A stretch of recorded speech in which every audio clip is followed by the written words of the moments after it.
Welcome to the last call. It's a boozy conversation with two boozy hacks. I'm John Sweeney in London. I'm drinking a rather nice Italian red, and Mike Weiss is in New York. And what are you drinking? I'm drinking a rather nice Japanese gin.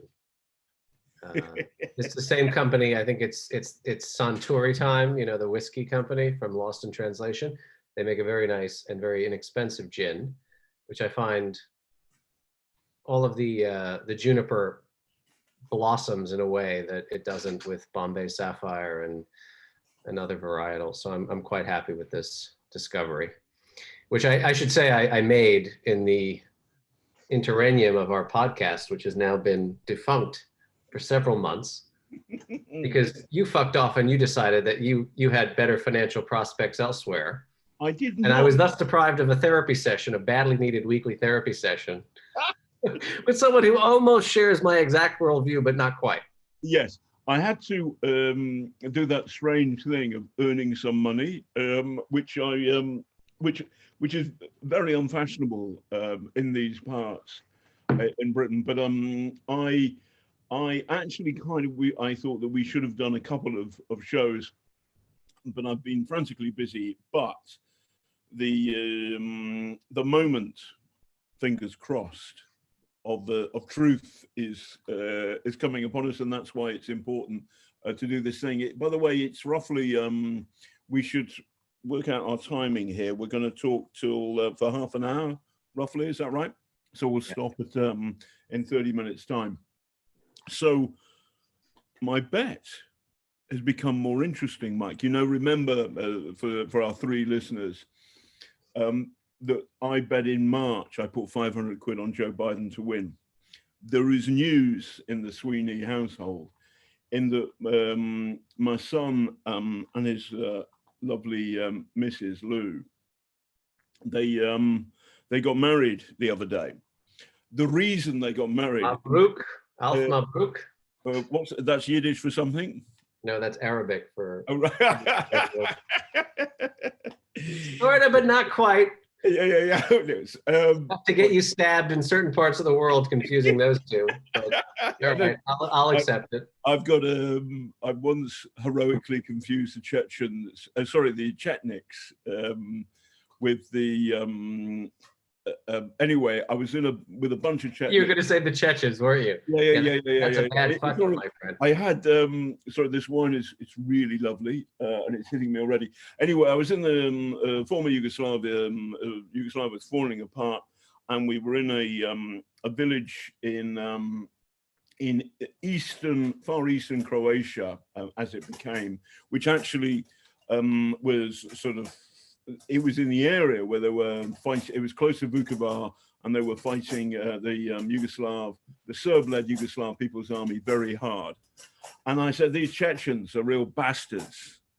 And the guys I was with said, no, we are the Chechens. Sorry, the Chetniks. I'm not Gaga, but I do like Joe Biden. That's my point. Anyway. Chetnik is a holdover from, I think, the World War II era as well. Yeah. It's basically like Serbian fascists, isn't it? There's an argument about that, but that's how they ended. That's pretty much how they ended up, and that's certainly how they were in '91. So they weren't a good people to mistake. Anyway, to cut to the chase,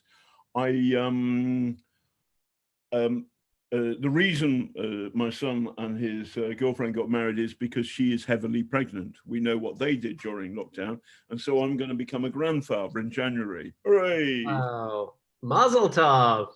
Yeah, no, that you get, right? Okay, I switched up on you. Nice, and that's not Yiddish. I think that's Hebrew. But anyway, yeah. Congrats, old man. But I've done nothing. It's quite a cool thing to be, though. So what I've said to the kids is that I will put my winnings, and the odds were good when I made the bet in March. So if Joe wins, I win £1,250, and I put it into British Her Majesty Treasury script for the baby who's going to be a baby girl. It's going to be called Shyla, lovely Irish Gaelic name. Yeah. And if Trump wins, she gets nothing. So there is, even as we speak, there is an unborn Sweeney. It's one of your many fuck yous to posterity, you know. The post-war liberal order hasn't worked out to your satisfaction, so you're going to punish your unborn granddaughter as a result of it. It is. That's the most Sweeney-esque thing I've ever heard, actually. I hope and pray that Joe's going to win. I'm gonna Zoom bomb this interview with my lovely dog. Uh-huh. Has been through hell and back under COVID. Do you know why? Why? He had heartworm, which is apparently not easy to get in New York City. It's a Gulf state condition. It's sort of like malaria for dogs. It's spread by mosquitoes. But because of lockdown and because of the inaccessibility of veterinarians, we couldn't get the medicine. So anyway, on the 2% chance that a dog in New York could get it, my dog got it. So for the last 6 months, he's had to undergo, it's almost like a cancer treatment. It's awful. Like he's been injected with essentially a diluted form of arsenic to kill what are essentially worms that populate the pulmonary arteries and even the heart ventricles of dogs and eventually kill them if you don't treat it. So it's been very expensive, very unpleasant, but he's been a trooper through it all. And let this serve as a public service announcement to all you pet owners out there. Heartworm is the most inexpensive and easy thing to prevent, but it is a nightmare to treat once a dog actually contracts it. So go to your veterinarian, get your pills, your little gummies, or your little topical ointments, and treat your dog for heartworm. Okay, don't go away. I'm just going to get an expert.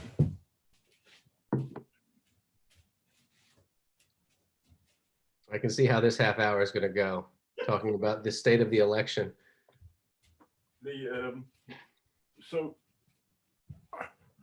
here's an expert. Oh.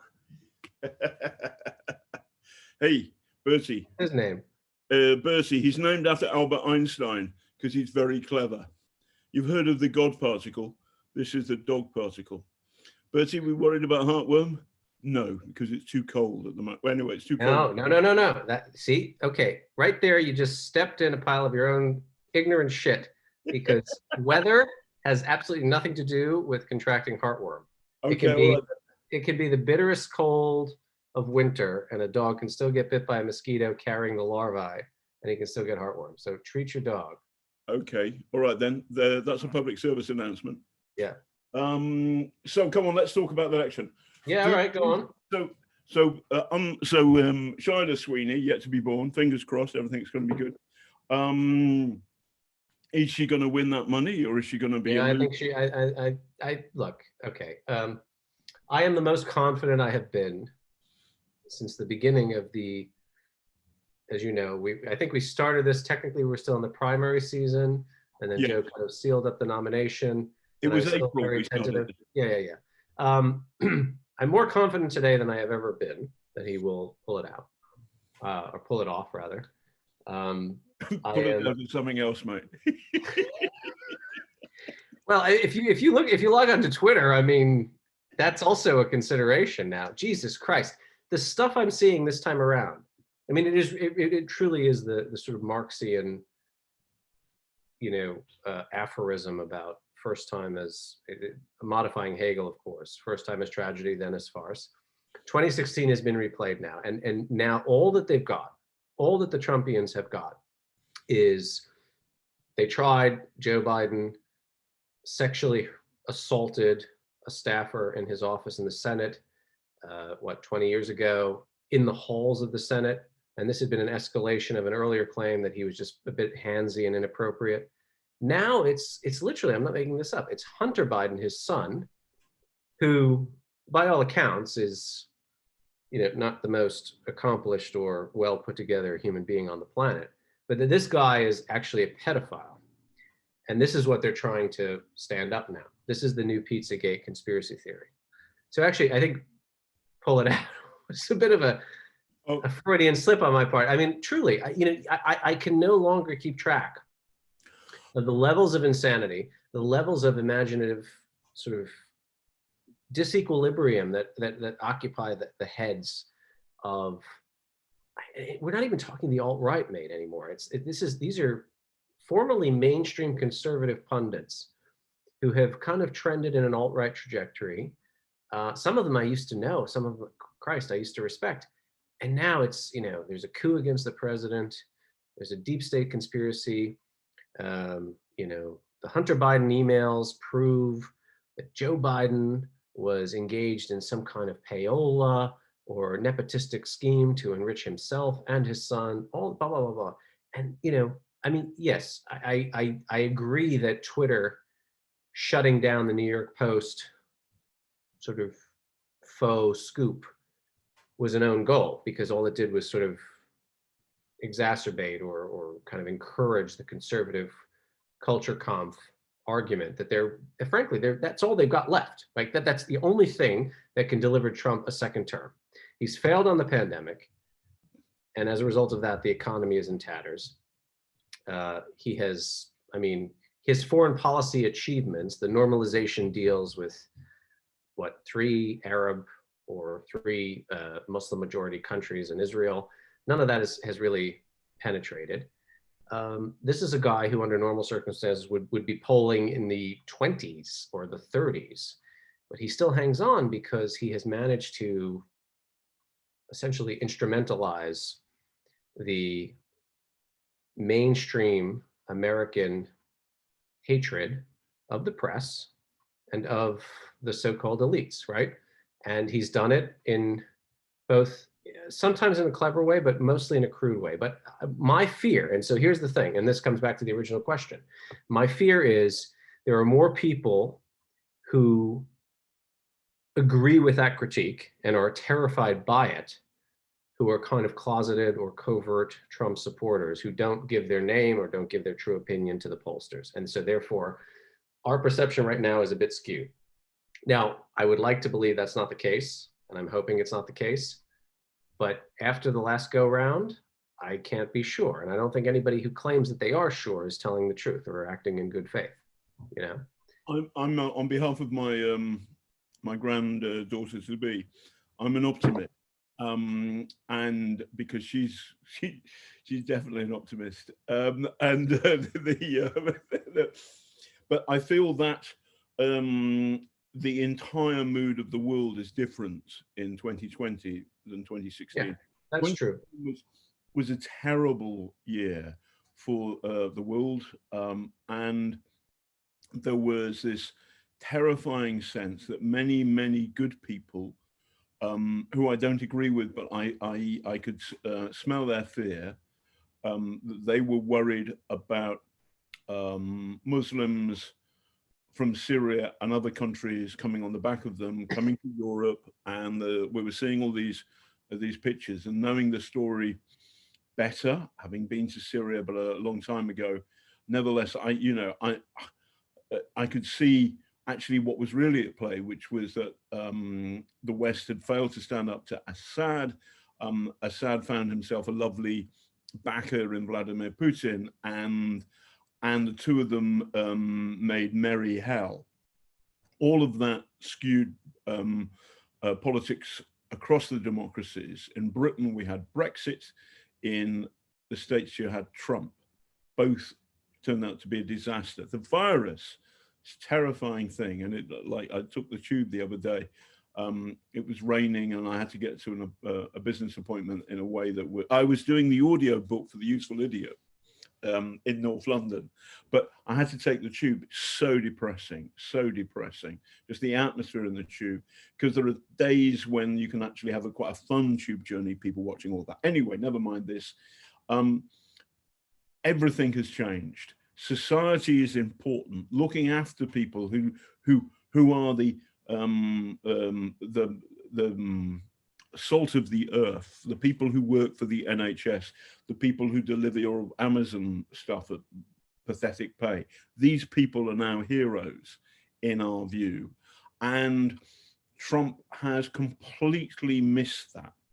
Not only that, but he's assuming that everybody's with him on the virus. And I thought the most compelling pictures, none of this Hunter Biden is a pedophile crap, but the most compelling pictures of the last few days are of the poor Trumpians stuck outside an airport, and they haven't put on enough buses to get them from the bit of the airport where Air Force One landed back to where their cars were.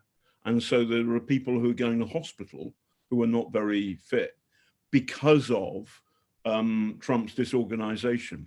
So it feels like that this sort of bad comic strip from the 1950s, which has invaded our lives for 4 years, is going away. I don't. It's funny, you know. Let me give you an example, and this is a bit off topic, but I don't think it is, because it kind of it touches upon the zeitgeist that we're essentially talking about. So, you know, the second Borat film came out. I don't know if you've seen it. Of course. But hang on. Before you tell me about your irrelevant travails through Kazakhstan, meeting, you know, separatist rebels or whatever the fuck. Like, let me just finish a point. So this film comes out, and, you know, and I knew this was going to happen because it sort of happened, but to a de minimis degree the first time around.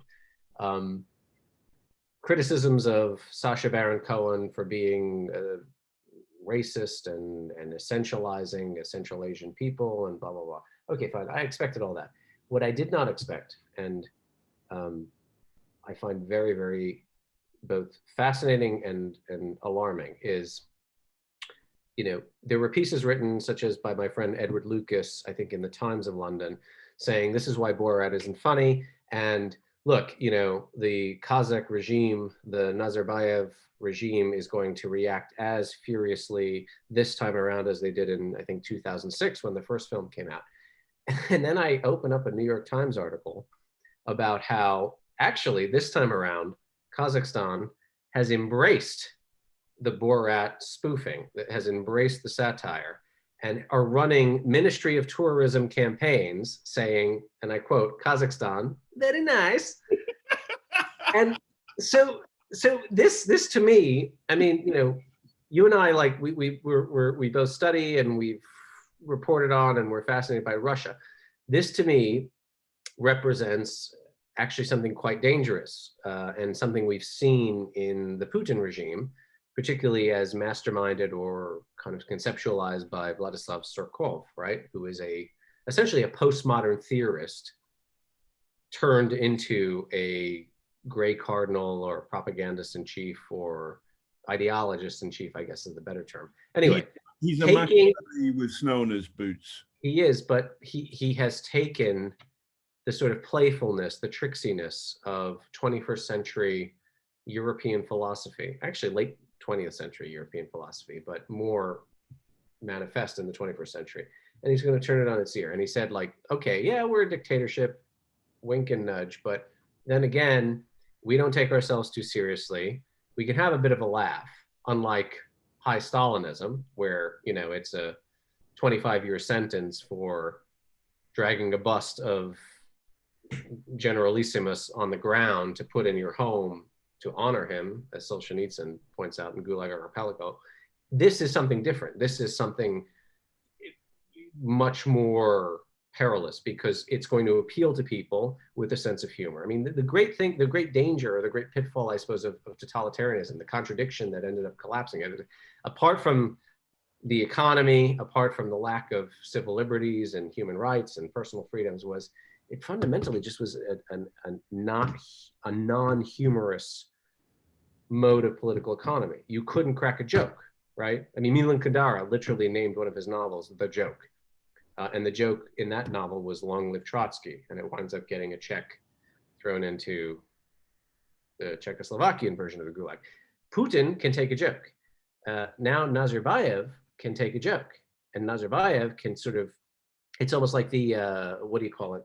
I don't live in Washington, D.C., and so I avoid it like the plague, but the Washington's press correspondence dinner, where everyone has the opportunity to kind of take the piss of the President of the United States, but it's all done in a kind of winking and semi-serious and sort of almost affectionate mode, whereby you know, mocking or mockery ends up becoming a form of adulation.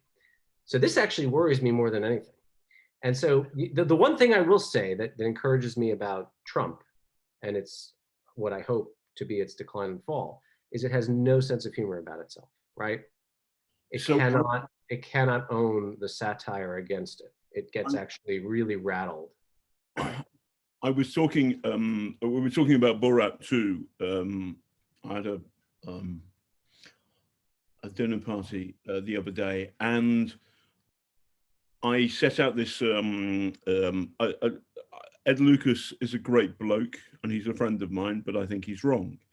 And the reason I think he's wrong is that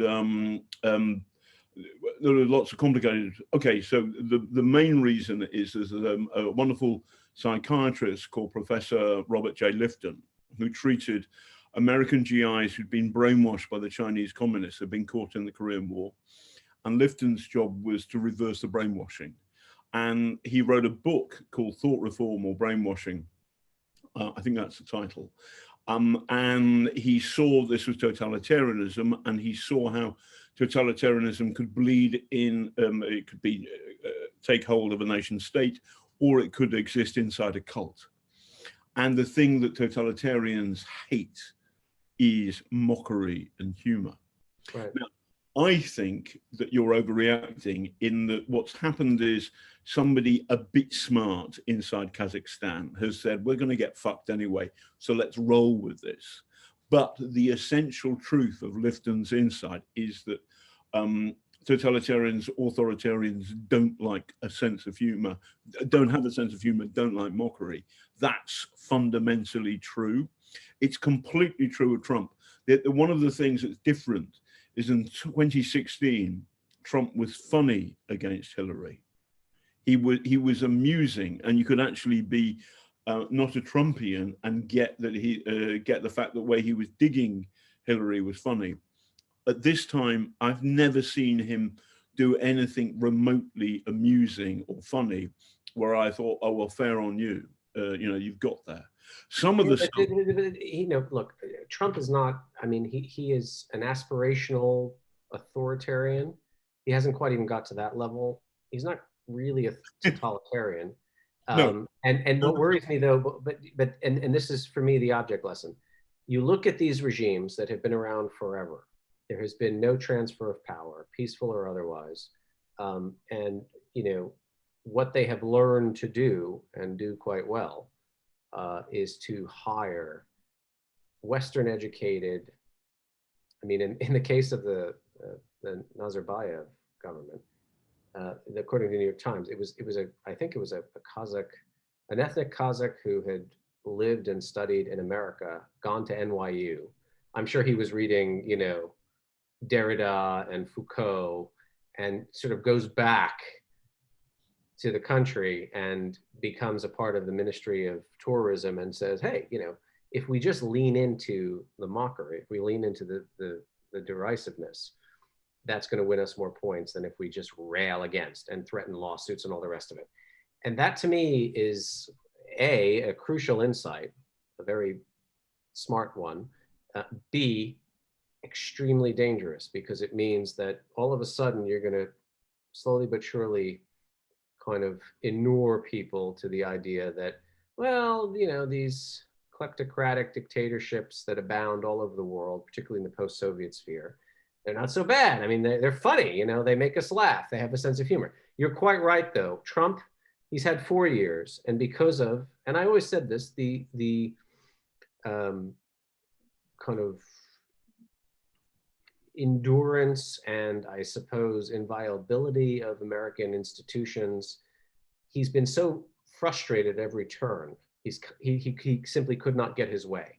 But if Trump had had another 4 years and then perhaps another 4 years beyond that, you would begin to see him learning to make fun of himself. He would be hiring people to tell him, listen, some of your old bag of tricks is not working anymore. You need to learn to sort of become a sort of one-man onion or a self-satirist. He's not got there yet, and thankfully I don't think he will, because I think he will be tossed out of power. But this is something one notices in studying kind of post-Soviet or post-Cold War dictatorships. Eventually, they begin to kind of lap up the criticism and they assimilate it. They sublimate it, and it comes out in this form of like, yeah, we can take a joke. We're not so different from you. We're not, we might be illiberal democracies or not even, or non-democracies, but we can still play the same games and still have the same aesthetic sensibility. That terrifies me more than anything, John, because that's something that when you fought the Cold War in the 20th century, as you know, and as you've written, as you've reported, as you've studied, there was no sense of humor to Stalinism. Yes. What you're saying is this is the moment when the Daleks have learned to climb stairs. Right. If you're into Doctor Who. Do I have to explain to Americans who Doctor Who is? I don't think so. I think there are enough Americans who are geeks and who get their BritBox, as I do. So yeah, I can remember with the moment when the Daleks start hovering up the stairs, and then there's this kind of, and this is a kind of Daleks hovering up the stairs moment when the authoritarian / totalitarian states start getting a sense of humor. That's scary. But Trump has lost it. So he hasn't got it. He everything feels to me as though it's going wrong. And I'm looking at I mean, to be honest, I'm an old man and I drink too much and I wake up at 4 o'clock in the morning. And what I do is I hit Twitter and then I play chess against myself. And I often win, and I go obsessively to 538 Nate to see what he, where it's going, and it's not moving much. So what like the main, and you're an expert on this, or at least you live. I'm not an expert on anything, John. Like I just have instincts. I live in New York, and all I just is I say, this is what I'm feeling today. Tomorrow it's going to be something different. Today, I think Joe Biden is going to become the next president of the United States. Tomorrow, I might say, you're an idiot and you're naive and you have no idea. And don't you interloping Brit, tell me what my country is going to do, because you have no idea just the state of fucked upness of America right now. I go back and forth with myself all the time. I don't know.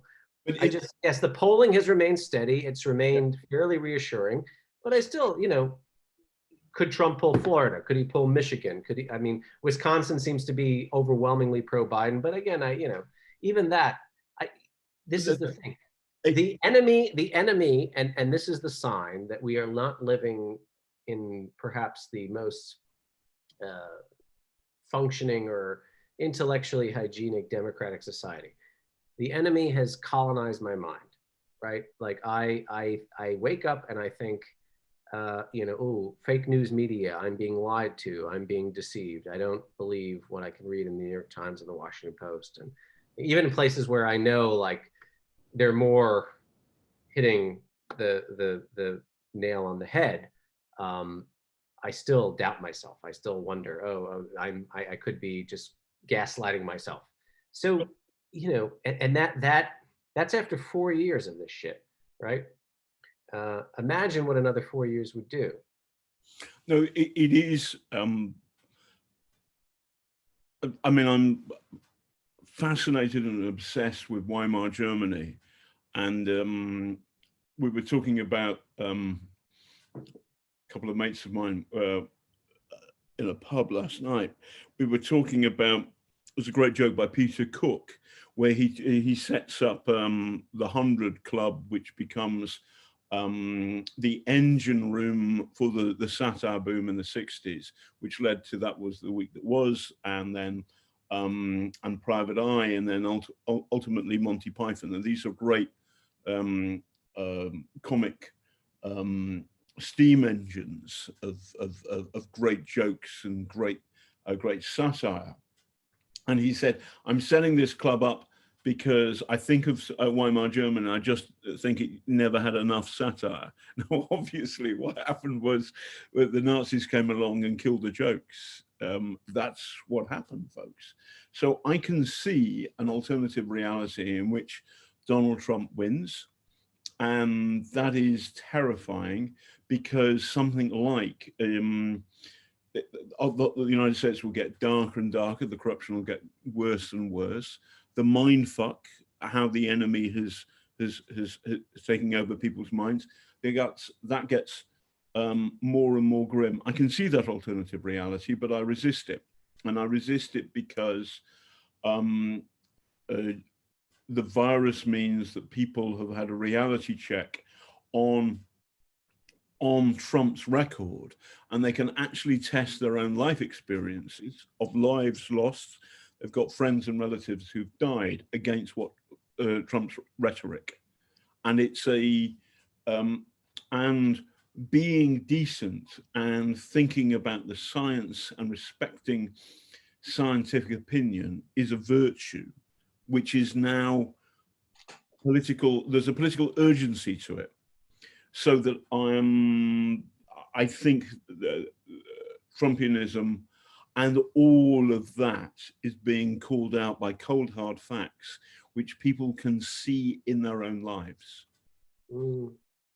So yeah, no, I mean, you know, I would love to agree with that, but I don't, because I think that show me the average Trump rally, and I could probably show you a good at least 10 to 15% of the attendees having lost someone to COVID, but having been so brainwashed and so convinced by the Trumpian rhetoric that this was a Chinese, you know, laboratory experiment gone awry, and the president of the United States is not to blame. In fact, he's to be lauded for shutting down the country when he did, and blah, blah, blah, blah, blah. I mean, the power of self-delusion, the power of almost kind of this hypnotic ideologicalization, if that's not a word, I just made it up. But anyway, you know what I mean? Like convincing oneself that, you know, what you can read in the credible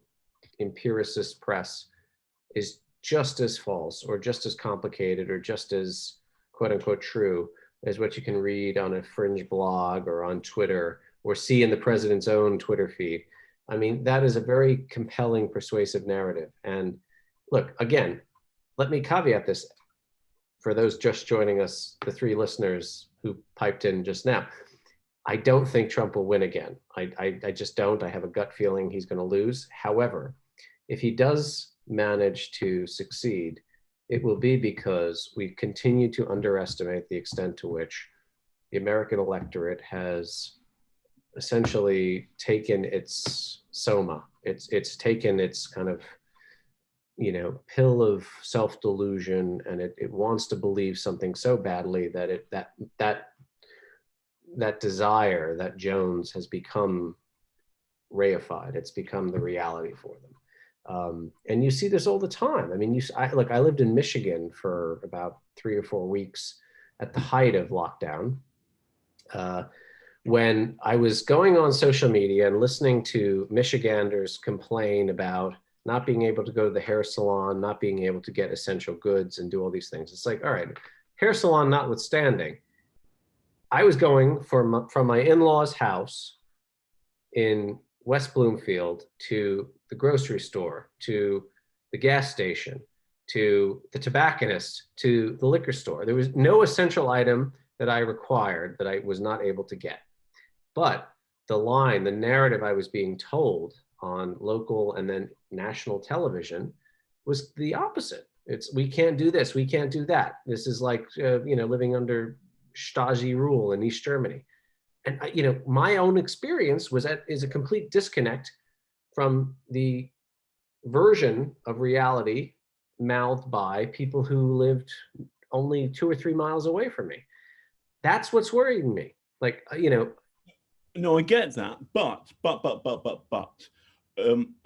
politics works where you win by stealing the other guy's clothes. So what happened last time in 2016 is that Trump was able to steal an awful lot of Democratic voters who found Hillary obnoxious and didn't like, and the almost the phrase culture wars didn't exist back in 2016, but Trump stole Hillary voters and put them in his camp, and he won. Now, there are people who have lost loved ones because of COVID, and they turn up to Trump rallies, not wearing masks and all of that. Yes, there are people who have been so brainwashed, their minds have been taken over, and it's super depressing. But what you're looking at is the 10 or 20%, if it's 20%, it's a fifth of the American electorate who sit in the middle, who sit in places like Pennsylvania and Georgia and Arizona and Nevada, the battleground states.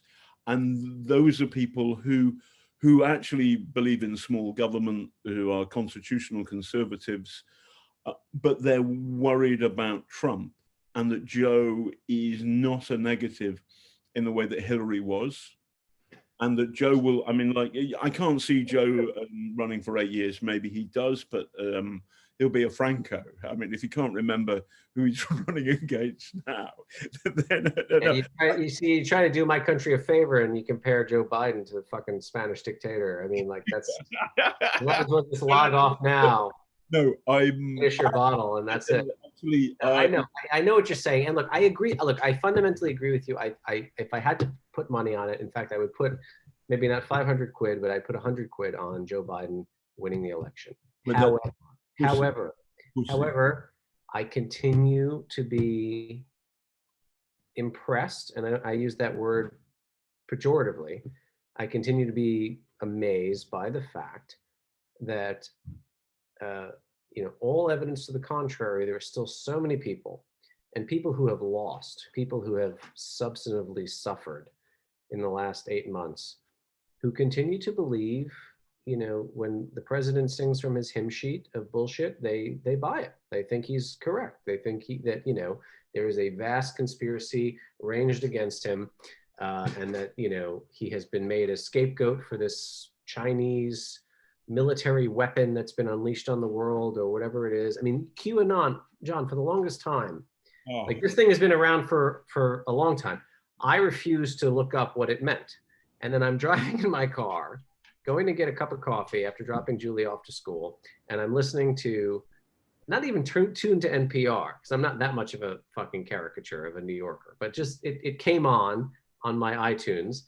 And they said, this is what QAnon is. And it was a 2-sentence. It said, these are people who believe there is a satanic cult of pedophiles that run the US government, and that they are at war with Donald Trump and he is at war with them. And once I heard that, I thought, okay, we have now reached the point, like, I can sort of understand, we didn't really land on the moon, that was all like staged, and that was just a kind of cinema, not verite, just kind of a blockbuster production value kind of thing. Yeah, okay, fine. JFK's assassination, even that, okay, it was a bit weird and whatever. The Warren Commission had some gaps. Dwight McDonald wrote a very good essay about all the gaps and the inconsistencies in that report. But when it comes to, your government is run by Satan worshipers who diddle children, and that this has only come to light in the last 4 years, when you've had this, piss-stained, coiffured, obese Babbitt, real estate mogul from New York, assume the presidency of the United States. And now all of a sudden, devil-worshiping child molesters are everywhere, and we must fight against them. This means to me that we are undergoing a national psychosis. And it's a national psychosis that you cannot, you can log on to Nate Silver and look at the tea leaves and the latest polling. All that. You cannot explain what's happening here on the merits of statistics, on the merits of, cold calling polling data. It just doesn't work. Something is wrong. Something has filtered into the ether in America. And that's what gives me great pause to say, I think if I had to put money on it, if I hope, yes, Joe Biden, fine. And that'll just kind of reset the dial a little bit, but I'm not going to be shocked. I will not. I refuse to be shocked if Donald Trump, just kind of pulls this off. I'm sorry. I live in this country. I've read the news. I've read the reactions to the news, to be more exact. I did deeply wrong. I did a film for Newsnight, one of the last films I did about about QAnon, where I said, do I two pills, the blue pill and the red pill? If I take the blue pill, your boring lives will continue. You will carry on watching Newsnight. If I take the red pill, and I take the red pill, it's a Smartie, which I'm not sure Americans know what a Smartie is. A Smartie is a chocolate sweet made by Cadbury's. Anyway, and you crunch it, and we boosted the sound of me eating the Smartie. And then bang, you know, there's Trump and all the nonsense, and off it goes. And you take the piss and you think, fuck me, this is real. So yes, I'm worried, but also I'm an optimist. I can remember when I was at primary school having an argument with, when I was 9 or 10, and my mates were saying, you know, the Russians really won the Second World War, which is probably true. But I said, yes, but also the Americans did some great stuff too. They supplied the Ford trucks, the radios. We did the Ultra. But America is a good thing. It has, since 45, often making terrible mistakes. But broadly, I am so happy that I was brought up under the American umbrella, not the Soviet umbrella. Absolutely. And I feel that the good of America is about to take back control, to use that poisonous fucking phrase. Now, we've been gassing for too long, and actually my battery power is going to go on my computer. But this is going to be a conversation we're going to... This is why you lost your empires, because you can't fucking charge your battery. That's why we've inherited everything. Like, well, okay. By the way, you're welcome, John. You're welcome. Empire. It was not my empire, and fuck you. And and I'm not. Listen, the reason I'm drinking Italian red is this is proof that Brexit is nonsense.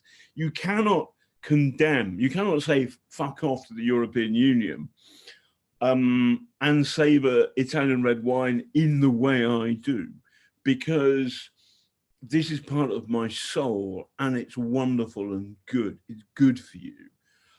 And the idea of Italian civilization through the millennia is somehow less exciting than ours. I find offensive. So don't talk to me about empires. Can I tell you something? So the one slight flicker of optimism I've had in the last 8 months is, as you know, as our 3 listeners know, I've been applying for Irish citizenship for the last 1.5 years. And, you know, I was told at the beginning it would take 6 months, but it's since been acknowledged to me by Irish foreign ministry officials. Now, when we tell you that, we're sort of taking the piss a little bit. It really takes a year. But with Brexit and now with COVID, you can expect 2 or 3 years before we process your claim. Fine. So I called the Irish Foreign Ministry to get clarity, because it had been a year, 6 months past the mark, when I was assured I would be entered into the foreign births registry, thereby entitling me to get my Irish passport and then become a full-fledged member of the European Union, which is my greatest wish, despite the fact that your fallen country has decided, nah, we'd like to see that in the rearview mirror. Anyway, when I called the Irish Foreign Ministry, not only did they put me on hold, but they put me on hold to the dulcet tunes of American soft jazz. And I'm pretty sure it was Kenny G.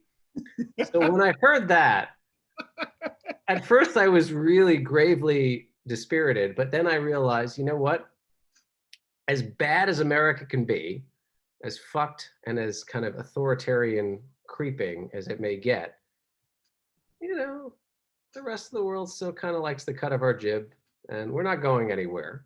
So that keeps me, I'm a pes optimist. That keeps me kind of the long view. We'll be all right. But for the short term, yeah, I don't subscribe to this happy nonsense that you, through your Italian red, have imbibed.